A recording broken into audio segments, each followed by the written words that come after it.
Hi, I'm Madison Mary and welcome back to my channel. If this is your first time here, please don't hesitate to hit that subscribe button down below. And without further ado, let's get into my May wrap-up.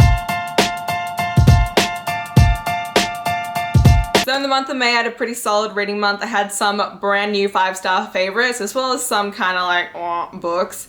So without further ado, let's get into the statistics. I read 11 books in the month of May. 6 of them were YA and 5 of them were adult. 6 of them I read physically, 4 of them I read on ebook, and 1 of them I listened to on audio. This is my first audiobook of the year. We have 6 romances, 1 fantasy romance, 1 fantasy book, 1 urban fantasy, 1 historical fantasy, and 1 non-fiction. And then my favorite thing, which is the total page count for the month of May. And that is going to be 3,886 pages. So as per normal, I'm going to be starting with my lowest rated read and working up to my highest rated read. A lot of these books were featured in vlogs, so I will leave those linked up above when necessary, or you can just, check out my channel. So my lowest rated read was a book called A King So Cold by Ella Fields.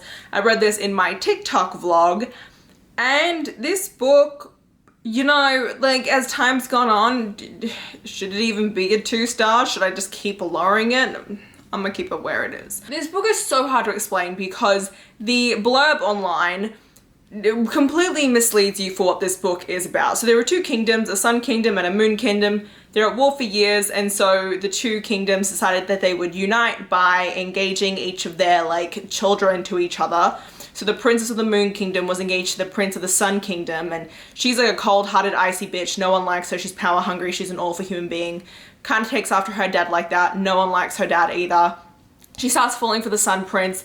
He then betrays her and murders her dad, so she then throws him in exile because now she's queen, so dad's dead. And then a couple years later, she ends up finding out that him in exile is now getting married, so she brings him back so that she can give him a final torture and get her final vengeance on him. And then at the same time, she's dealing with her own war with the Sun Kingdom because the whole issue with the prince.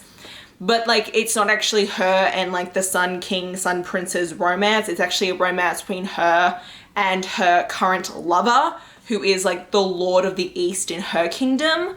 And he's kind of a vampire-y magical creature. There's a bunch of magic in this book, mostly elemental magic, and then fae and mermaidy creatures and things like that. It's just a hot mess, in my opinion. It's a complete and utter hot mess. The blurb online makes it sound like it's a romance between her and her exiled husband, but no, it's her and her lover. And because you don't actually think it's going to be between her and her lover, you don't become invested in their story. You just think he's there as a side piece, and then out of nowhere you're like, oh shit, he's not the side piece, he's the main piece. But I didn't really like any of the romance. It's very crude erotica sex, and I'm not a fan of crude sex scenes. I don't like the way that they were written in this book. They're just not something that I enjoy, so that was a huge letdown for me. And the only positive was the main character. She was a bitch and awful, and I kind of dug that. I'm a huge fan of unlikable, really awful heroines. That's my cup of tea, so that's where the 2 stars came from. Then I have 2 3-star reads. The first of which is, oh shit, God, I almost tipped out my entire stack. The first of which is going to be Meet Cute Diary by Emery Leigh. This is probably one of my biggest disappointments of the year, if I'm going to be honest with you, because I was super excited going into this. It is a trans romance between a 16-year-old trans male named Noah. He has just come out as trans, and his parents are actually now moving from Florida to California. And so he is sent to go live with his older brother, who's in university in Colorado for the summer. And so Noah gets there, he's not too happy about it, but he's excited to finally be somewhere where he can be, openly trans and kind of do his whole thing. He also runs a really popular Tumblr, and this Tumblr is called the Meet Cute Diary, and it's where people can submit their anonymous meet cutes that are trans meet cutes. The only problem is that they're actually not true at all. He makes all the trans meet cutes up when he posts them to his website. And so there's this troll that comes out and is like, all these posts are fake, I'm gonna debunk them. And Noah starts freaking out because he does not want to lose the Meet Cute Diary. It's his lifeline. And then he ends up meeting this cute guy at a bookstore who ends up figuring out that Noah is the creator of the Meet Cute Diary, and he ends up offering to fake date him to help save the diary. Here's the problem. that fake dating romance occurs for 80% of this book, and it's not the main romance. Like, it's not the endgame romance at all. It's an extremely toxic romance between a 16-year-old and an 18-year-old first off, which is fine, except for the fact that, like, you know, that I've been in a relationship with, that was 16, 18 age difference, but in this one, there's just a huge power imbalance between that. And it's just a very toxic relationship, a very manipulative. Noah, yes, he's 16, but he's also extremely selfish, and he doesn't redeem himself at all. He only cares about himself. He doesn't realize that he's hurting the people around him, and he says really mean and judgmental things. Like, he's an extremely judgmental narrator. And I just didn't like being in his head, and I didn't like his voice. I did love the actual love interest, the love interest that takes place in the, like, you meet the main love interest halfway through this book, but then nothing actually happens until like the last 20%. But I did love that love interest. The actual love interest goes by EM pronouns, and there's actually a lot of talk in this book about this love interest, you know, going through different transitions, going through different pronouns, going through just their gender identity overall. And I really love that exploration of this. I think that was super important, and you don't really see often in these YA romances, you know, a character who is going through a gender identity crisis and trying out different genders to see which one fits them the best, and to try and see which pronouns fit them the best and what makes them the most comfortable, and kind of going through that crisis. And the character also has immense anxiety and has panic attacks constantly throughout the book. Another thing I really enjoyed about this was the fact that, like, Noah being trans was not the conflict in this book. Very often when it comes to these YA trans romances, the main, like, third act breakup, the third act conflict is some sort of like a transphobic thing that goes on, and that's not the case in this book, which I did appreciate. This is just a genuine, like, a regular romance, but the character just happens to be trans. Like, that's not the focus of this, which was really nice and refreshing. But I just didn't like the characters. I don't know what else to say. I don't know. I'm definitely going to check out more by Emery Leigh. I just think that this wasn't the book for me from this author. It was their debut, but I'm still super intrigued to see more from them. But this voice, this character, wasn't for me. The next 3 out of 5 star book was The Bear and the Nightingale by Katherine Arden.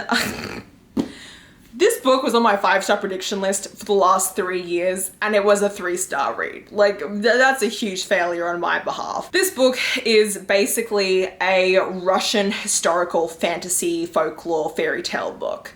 I say that because it is adult.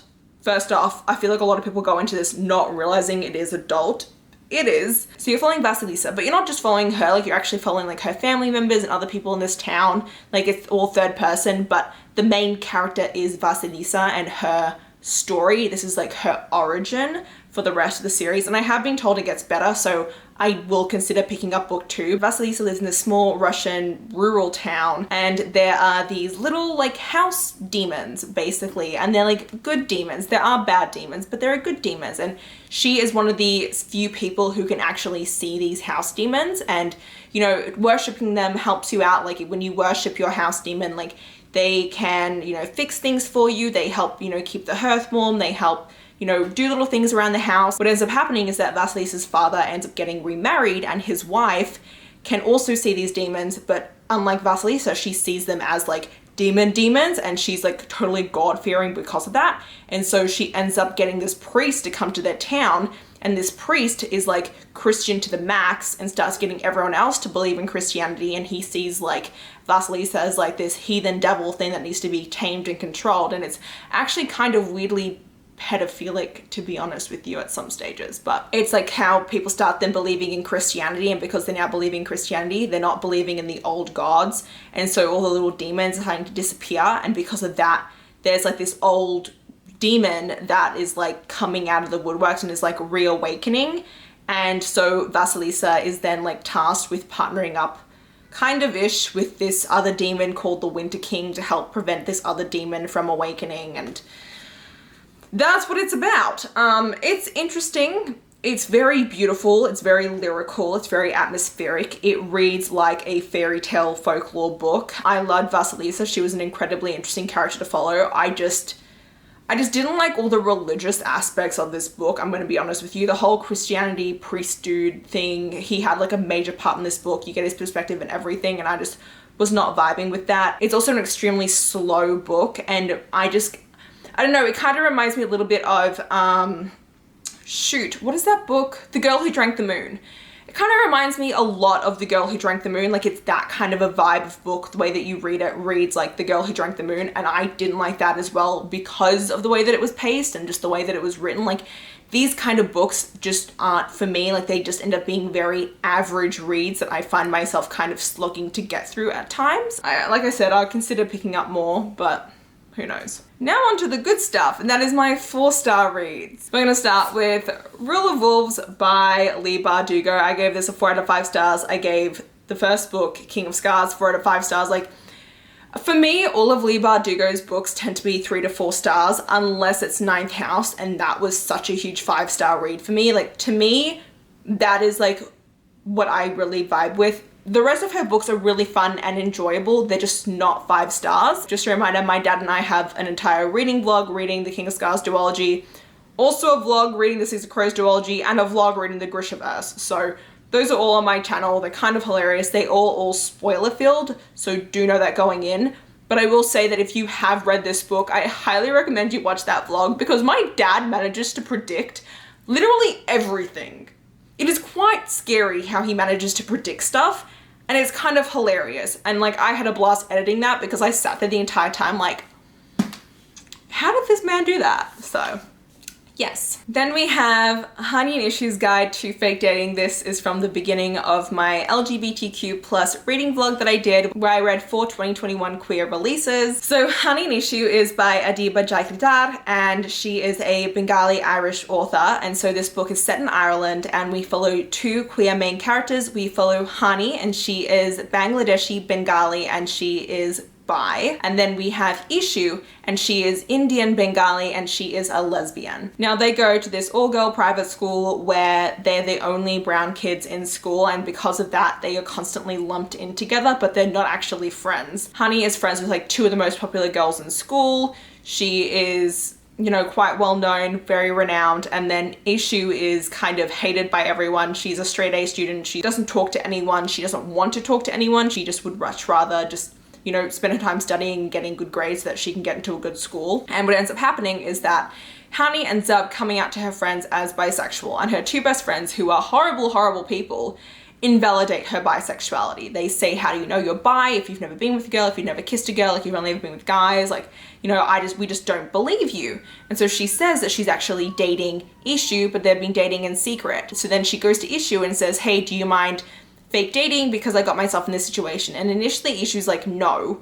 But then Ishu realizes that Hani, because of her popularity, can actually help her in becoming head girl. They end up agreeing to get into this fake dating relationship so that Hani can convince her friends of her bisexuality, and so Ishu can gain popularity to become head girl. And that's what this is about. There's actually a lot more to it than that fluffy kind of overview, because it ends up dealing a lot more with racism, Islamophobia, and biphobia. That's a huge part of what this book is about, and toxic friendships. The 2 friends that Hani has are really horrible, horrible, horrible people, and the things that they say, the things that they do around Hani are awful. They do not take her culture into consideration. They do not take her religion into consideration, and they don't want to understand anything to do with who Hani is. And so Hani is constantly having to whitewash herself. She's currently having to kind of, you know, make excuses for everything that they do. So, you know, she eats halal, but it's hard to explain that to her friends, so she just says that she's vegetarian.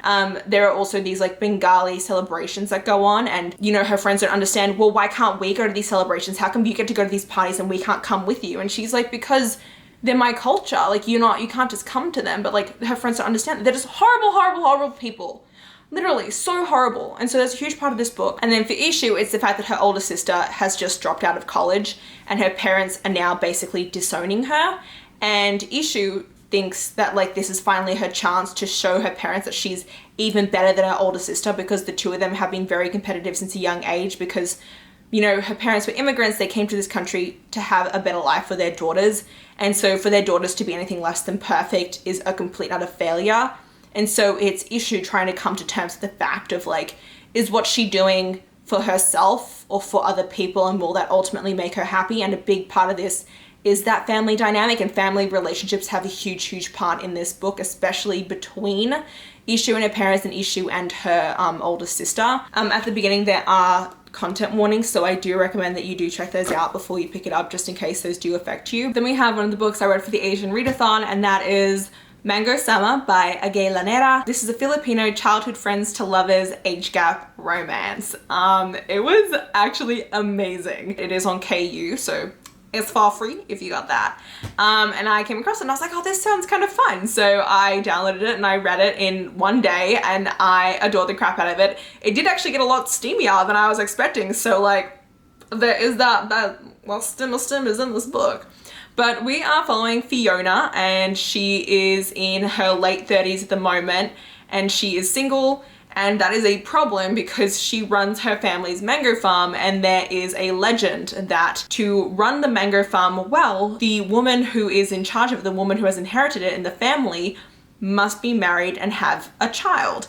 And that is what keeps the mangoes sweet. And over the last couple of years, it's been fine. The mangoes have still been great. But this summer, it seems like the curse, the legend has finally come into place, and now the mangoes are all sour. And Fiona is distraught. She's like, I don't know what I'm going to do. This is my legacy. This is what my mum left me. This is all I have left. What am I going to do to keep the mango farm afloat? And then we have Greg, who has always had a crush on Fiona since he was a little boy. And when he goes to the mango farm to pick up mangoes that summer to bring back to his pregnant sister, he finds out that there are none. And he ends up deciding to stay for like an extended vacation and decides to, you know, kind of try to help out with the farm, and it is their romance. There is a lot more to both of these characters' backstories, a lot more to like what they've gone through over the last couple of years, all the pain and the hurt that they've both felt, and kind of how they both heal with one another. I really, really loved how they had all this past kind of romantic trauma and how they managed to, you know, use each other to kind of heal, and how they kind of brought out the best in one another. You know, of course, there's a whole issue, like there's a massive age gap between the two of them. I think it's between 10 to 15 years is like the age gap. That was like a really interesting part of this as well. And just like the way that it was just a really great romance. It's really short. I think it's, what, 187 pages, so not going to go too much further into it because I'd spoil stuff. Then we have another book I read for the Asian readathon, and that is All You Can Ever Know by Nicole Chung. This is a memoir and it is non-fiction, and I listened to this on audiobook. Really great option. I highly recommend the audiobook. It was really amazing. I listened to it on Libby. So this is about Nicole. She was born in America to a Korean family who then put her up for adoption, and she was then adopted by a white family. It was a closed adoption, so she doesn't know any history about that, and it's basically about her being an adoptee. It's about being in a white family, being Korean, and kind of how that was like growing up, the kind of racism that she experienced both in her family and outside her family, the, you know, adoptee kind of stigma that she carried around with her her entire life, and, you know, not feeling Korean enough, not feeling white enough, all those different aspects to her life. And then, you know, later on in life making the decision once she becomes pregnant with her own child to look into her ancestry and to try and find her birth parents and to see what actually happened and to learn more about that. And there's just a lot of talk in here about race and motherhood and just family in general, whether it's found or blood family, and everyone has such a different experience to being adopted. And so I really appreciated like hearing about it from Nicole's POV, and also hearing about it from an Asian American who didn't feel Asian enough, and, you know, not really understanding her Korean backstory, and, you know, having a child and then not knowing how to talk to her about, you know, ancestry and things like that. And it was a very beautiful memoir. I would highly recommend it. Then we had my 5-star reads. Obviously, I'm going to start off with the Passing Playbook by Isaac Fitzsimons. I loved this book. Oh, I wish I owned a physical copy, but alas, I read it as an e-arc. So this is a YA trans romance. And it was just so pure and beautiful. Oh my God, if you know a young teen, like middle schoolers and high schoolers alike need to read this book.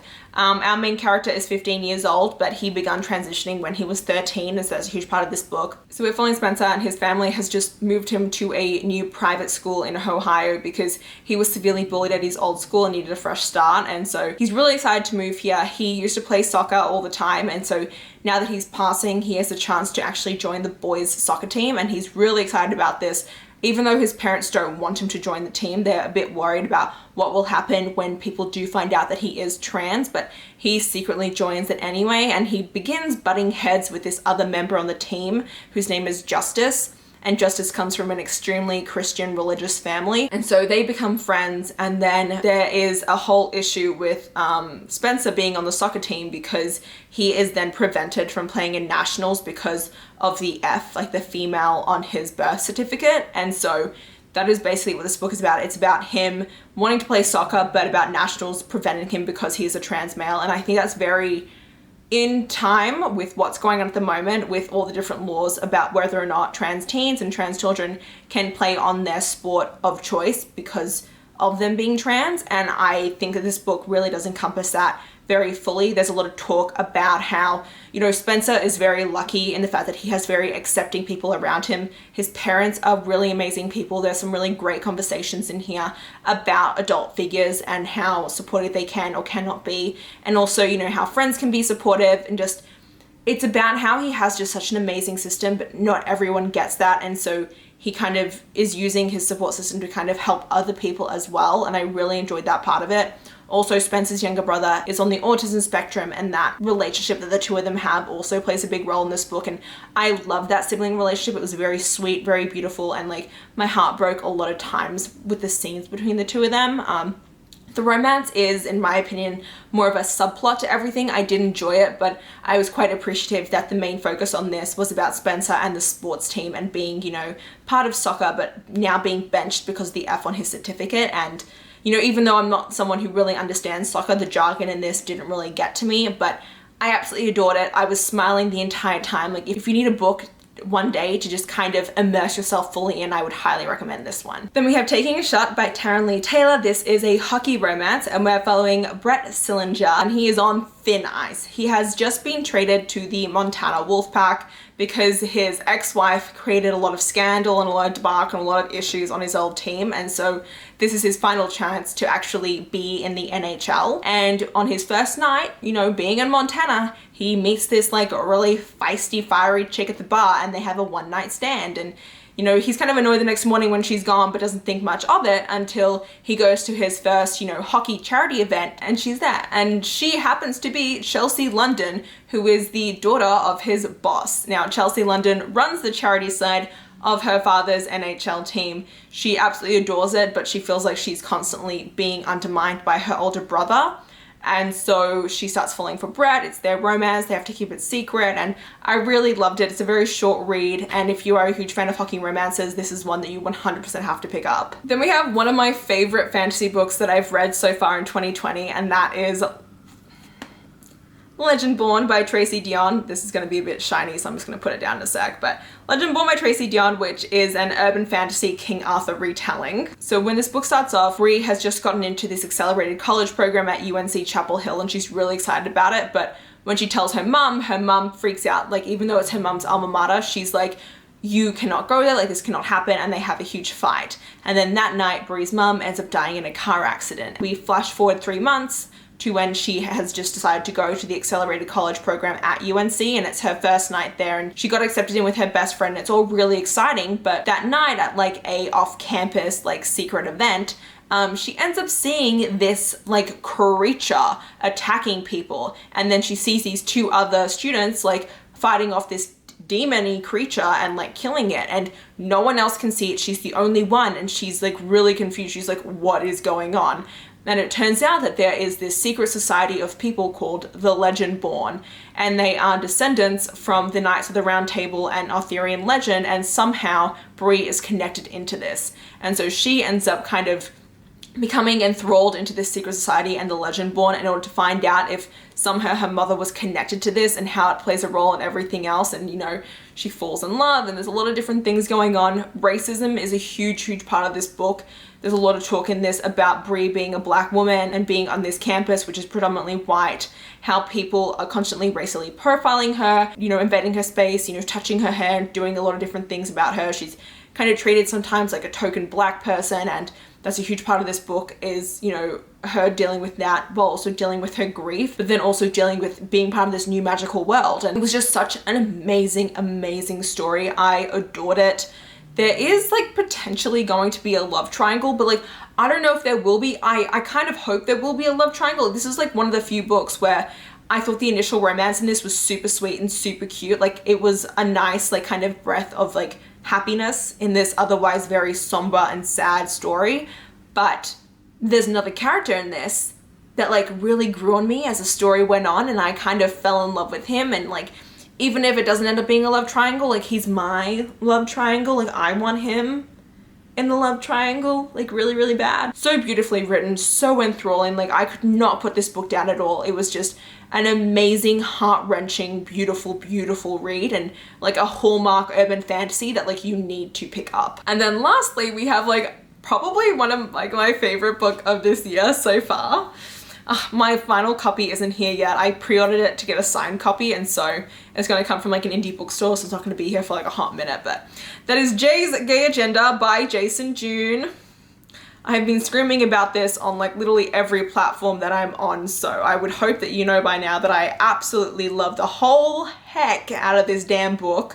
Like, please, please buy it. It is a YA gay romance. We are following Jay, and he is gay, but he lives in a very rural town in Washington state, and he is the only gay person for like 100 miles. He's never met a gay person in his entire 18 years of life, and you know, he's really upset because, you know, all his friends have these amazing romances and they're all horny teens, and he sees all these hetero couples all the time, and he decides, you know what, I'm gonna make a gay agenda. I'm gonna write a list of all the things that I want to do one day. And then when his mum gets a promotion and he finds out that he's moving to Seattle, Washington, he's actually super excited. Well, yes, he is leaving his best friend Lou behind.